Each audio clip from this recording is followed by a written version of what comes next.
त्यातली त्यांनी निवड करायला सांगितली होती आणि जवळजवळ त्यातल्या 60% शाळांची परमिशन भेटलेली होती आणि जवळजवळ 40% शाळांनी परमिशन दिलेली नव्हती.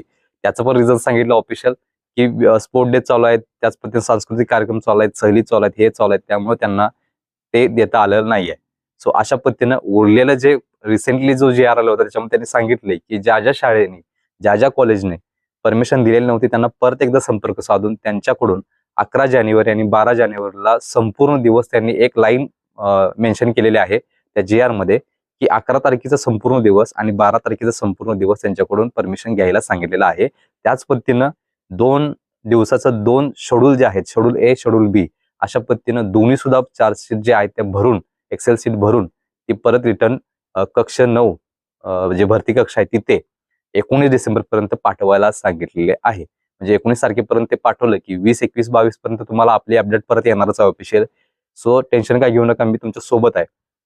आता हे ज्यावेळी जाईल त्यावेळी मग तिथून पुढं आसन क्षमता असतील, किती मुलं निवड झाल्यात, कोणत्या शाळा कॉलेजमध्ये किती संख्या आहे, एका वर्गात किती आहे, त्याच्या पद्धतीने कसं मॅनेज करायचं हे पुढच्या 10 ते 12 दिवसामध्ये होऊन जाईल. म्हणजेच डिसेंबर एंड ते जानेवारीचा पहिला आठवडा सगळ्या गोष्टी होऊन जातील.